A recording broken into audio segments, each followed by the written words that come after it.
Despite his warning, I tried to escape. I had to, but the windows were sealed and the doors firmly locked. I barged through them once when an attendant brought me a meal, only to crash into guards outside. Unfortunately, they were seasoned veterans, no green soldiers I might catch unaware. I fought them with all my might, but they subdued me easily, tossing me back into my room. Slumping onto the stool, my fingers drummed the table in incessant rhythm. How could I get out of this accursed place? How could I retrieve the pearls and my mother? My hope of freeing her had dwindled to a desperate fantasy, just as when I had served in the Golden Lotus mansion. In one stroke, Wen Ji had ripped my dreams apart, along with my heart. My nails dug into the table, prying loose thin slivers of wood. An ache clawed at me, sharp and relentless. Just when I believed myself numbed from his betrayal, my mind drifted to our time together. The memories pained me, but I was in no mood to be kind to myself. I thought back on all he had said and done. His insistence that we keep the jade dragon bow secret, his midnight walk to Shadow Peak, brushing off my interest in the Eastern Sea Library. Nothing glaring by itself, yet taken together they formed a more sinister whole. Even his reticence in speaking of himself should have served as a warning, to me more than anyone. But I had been so wrapped up in my own emotions, ambitions, and desires that I was oblivious to all else. My vanity was at fault, too. I could not deny being dazzled by his reputation and flattered by his attention. I had wanted him to be honorable, someone I could trust, and so I had cast everything he did into that light. He had deceived me, but I had let him. If only I had heeded Teacher Dao Ming's warning that a clouded mind would lead to disaster. And now it was too late. The door slid open. I shot to my feet, scanning the room for anything I could use as a weapon. Since the last time Wen Ji had ordered the removal of all the hairpins, I could have subdued an attendant with my hands, but after my attempt to flee, it was now the soldiers who brought me my meals. It wasn't a guard. Wen Ji strode in, his indigo brocade robe swirling around his feet. A cloth belt studded with amber was fastened around his waist. Upon his hair rested a crown of white jade set with a glowing emerald. My eyes narrowed at the sight of it, the price of his honor. I sat back down, refusing to acknowledge his presence. Instinctively, my fingers clawed at the metal around my wrists. No matter how I yanked at them or slammed them against the walls, they remained intact, although my skin was bruised and scraped raw. As his gaze fixed upon my arms, I tucked them behind me. He stalked forward and pulled them out. A soothing coolness seeped into me from his touch as the marks on my skin vanished. I jerked free of his hold. I did not thank him. I did not look at him. He sat down across me. Don't harm yourself again. My patience is not boundless. I swung to him, my voice thick with venom. What else will you do, beyond capturing me, sealing my magic, and stealing my possessions? The gem in his crown flared brighter, perhaps channeling his ire, yet his expression remained inscrutable as he leaned toward me. What can I do to put you at ease? He asked, as though he were a gracious host and I his honored guest. I lifted my shackled wrists to him. A corner of his mouth curved up. I'm afraid not. At least not until you come to your senses. I have come to my senses. I shot back. Now that I see you for what you are, a liar and a thief. He drew away, his expression shuddering. If he was wounded by my words, I was glad for it. Something occurred to me, I said. You, a demon prince, deceived the Celestial Emperor. You infiltrated the Celestial Kingdom, the closest circles of their court, and spied upon them. Does that not violate your truce? Surely the Celestial Kingdom's allies will rise with them against you. He shrugged, showing none of the concern I had hoped for. One might argue that I served them well, at least while I was theirs to command. I bit the inside of my cheek at the reminder that he had indeed been the most renowned warrior of the Celestial Army. But it was you who weakened the wards, instigated the unrest in the Eastern Sea, plotted Princess Feng Mei's abduction. Xingyan, only you know that. He interjected with infuriating calm. The Celestials don't know who I am here, at least not yet. They believe I am just a spy, like those they've sent to infiltrate our court to no avail. Moreover, the Emperor will be reluctant to admit to being deceived all these years. His pride is too great. For now he will seek a way to salvage his dignity rather than mustering his allies for a war he does not want. At least not while the balance of power is uncertain. A smile played on his lips, though it is certainly weighed in our favor now. The pearls. I seethed silently. Seemingly oblivious to my simmering rage, he plucked a mandarin from the bowl, stripping away its peel. He offered the fruit to me, but I did not deign to respond. "What about me?" I demanded. "Surely it would violate your precious truce to kidnap a celestial soldier, stealing the pearls the Emperor wanted for himself?" My voice rang with triumph. I was sure I had struck true this time. "Release me, return my possessions, and I won't tell them what you did." It injured my pride to bargain with him, but I was in no position to be particular. He popped the fruit into his mouth, one wedge at a time, chewing with great concentration. Was he trying to avoid answering me? Had he not realized this before? Unlikely, given his cunning. At last he rested his elbows on the table, waving his fingers together. "I would prefer that you not know this." "What do you mean?" A chill slid over my skin. I did not think I would like what he said next. "The Celestial Court believes you are my honored guest, my future bride. The conniving trickster who persuaded the Emperor to give you the seal, then took the dragon's pearls and fled here of your own will. They cannot fault me for harboring you. It does not go against the truce if I was ignorant to your crimes." "You monster." I swore under my breath. "This was all your doing. No one would believe My insides twisted at the recollection of the gossip which had surrounded us, which I had disdained, thinking wagging tongues did not matter. I was wrong, so wrong. Words held power. They whispered falsehoods into reality, built reputations up, or tore them down. It was why I had trusted Wenji so readily before. It was why so many would believe this of me now. A known liar who had concealed her identity from all who knew her, who would trust me with my honor in tatters. "Li Wei," I said. He would believe me. He was there. My frail hope crumpled as something jolted my memory. Those shouts I had heard as Wenji carried me away, the clang of metal. Had Li Wei been attacked? Was he hurt? He would have tried to help me. He would have tried to come after me, unless he had been prevented from doing so. "What did you do to him?" I demanded. As an irate expression flashed across Wenji's face, relief flooded me. "He escaped," I said with certainty. "Even if he spoke for you, few would believe him. The evidence against you is irrefutable, and it's well known that he has a soft spot for his former companion." He paused, as though weighing his next words. "Xingyin, I'm sorry if this distresses you, but it's for the best. A clean break. Forget the Celestial Kingdom. There is nothing left for you there."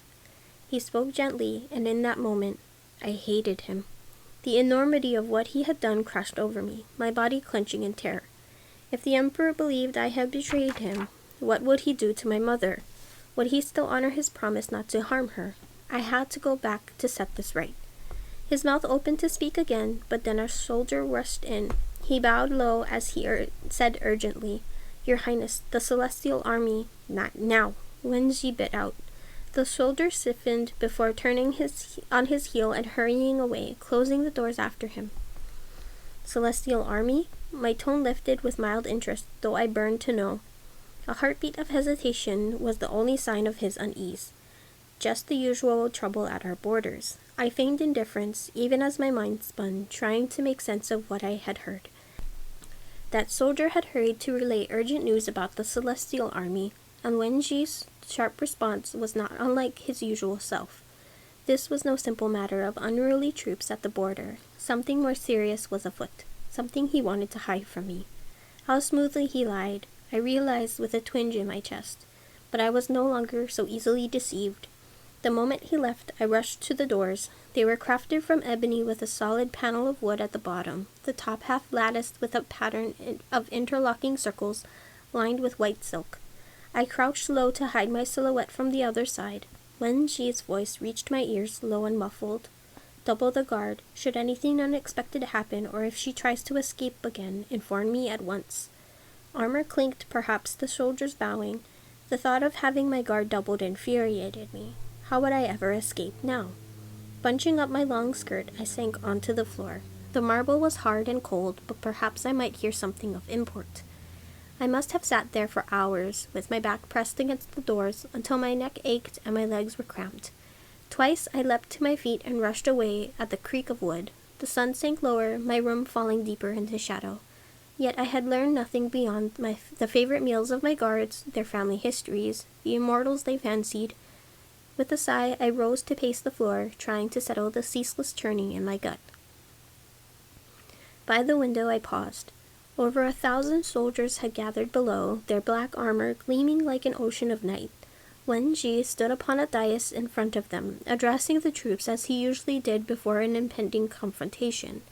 Though it sickened me to think he was now plotting against those he had fought alongside before, I strained to listen, but nothing slipped through the barrier, not even the sigh of the breeze which glided through it. I pounded the shield until my fists were sore. If only I could hear what he was saying, it would answer the questions searing my mind. Below, a group of soldiers stepped forward. When Wen Ji nodded, they raised their hands. The air glittered with magic as a stretch of violet cloud morphed the golden sand. Why? I pressed closer against the barrier, but the soldiers dispersed soon after. An uneasiness settled over me, like I was standing on a rickety bridge that might give way any moment, dropping me into the gorge. Night had fallen, so I extinguished the lamp, plunging the room into darkness. Perhaps the soldiers might be less guarded if they believed I was asleep. I returned to my place by the doors, sinking down and wrapping my arms around my knees. A confrontation was looming, I was sure of it, but when? How was the Celestial Army involved, and why did they transform the clouds to sand? Footsteps thudded outside, armor clinked. His Highness requests a report. A woman's voice this time. She spoke so softly I had to close my eyes, straining to hear, just as I had done when shooting blindfolded in the peach blossom forest. No trouble. She was quiet today and went to bed early. Maybe she's finally coming around. Someone laughed. I clenched my jaws at the mocking sound. Captain Meng Qi, we missed His Highness's address, another said in a respectful tone.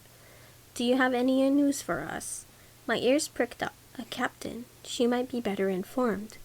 Our sources tell us the Celestial Crown Prince will join the army tomorrow. They will march the day after at dawn. Li Wei was coming here. Why? My soaring hope plunged into fear as I wondered what would Wen Ji do. Somehow he would twist this to his advantage, which meant this was a trap, and I its bait. Someone cleared his throat. Is everything in order? He asked, a little nervously. The moment they crossed the border, our victory is sealed. Her voice throbbed with satisfaction as grunts of approval met her words. Shortly after, Captain Min Chi left. As her footsteps faded to silence, I slumped against the wall, fighting down a burst of panic. Why was the Celestial Army here? It could not be for me. The Emperor would never lift a finger in my defense, especially not after the lies Wen Ji had spread. They must be here for the pearls. But why would they come alone, without even gathering their allies? Surely they did not mean to attack and break the truce, not for a war they were not ready for, one they did not want. More than Wen Ji's claim, I sensed the truth in this. In the Celestial Army there seemed to be little appetite to engage with the demon realm again. Soldiers did not speak of the past confrontation with triumph, but in hushed voices, sunken with dread. They had gone to battle expecting a quick victory, only to limp back with a frail truce. No, the Celestials would not cross the border. Li Wei would never be so rash, not even if he were provoked. I had studied with him. I knew his mind. Reckless loss of life was not something he would accept. Was this a decoy? To distract the demon realm while they searched for the pearls. But Wen Ji must realize the Celestial Army did not intend to invade. He had said as much earlier. What could he be planning? With the pearls in his possession, Wen Ji controlled the dragons. It was in his greatest advantage to force a confrontation now, close to his homeland. Yet, if they attacked the Celestials without cause, the rest of the immortal realm would rise against them. My heart throbbed as I tried to piece together the fragments of my thoughts. The cloud wall lay beside the golden desert. The soldiers had changed the violet clouds into sand. Were they creating a new border? An illusion of one? The sudden realization left me cold. It was a trap, but one far worse than I had imagined. The Celestials would be lured into the demon realm with a false border. Once they crossed over, they would be in violation of the truce and vulnerable to retaliation. Not even their allies could fault the demon realm for anything they did to defend themselves. An ambush would await the Celestials, I was sure of it. Nothing would be left to chance, a devious plan, a heinous one. My fist flew to my mouth, stifling my cry. Oh, if only I had not taken the pearls! But I had been tempted by the power, desperate for a way to free my mother without paying the emperor's price. How greedy I had been in trying to have it all, how utterly arrogant in thinking that I could protect them when I could not even protect myself. And now, the upcoming devastation, the deaths of thousands would be on my conscience. A wave of midnight swept over me, stealing the last of my strength. I closed my eyes, yet all I could see was the ground awash with blood, glittering with the armor of fallen celestials. Li Wei's unseeing gaze, Shu Zhao's lifeless body, the faces of those I had served with flashed across my mind, all marching toward their doom. I bit down hard on my knuckle until my skin split, and a warm gush of iron and salt spilled into my mouth. My vision blurred from the hot tears filling my eyes as I crumpled to the ground, my body curled into a tight ball, my hands clenching into fists that could do nothing but pummel the cold marble floor.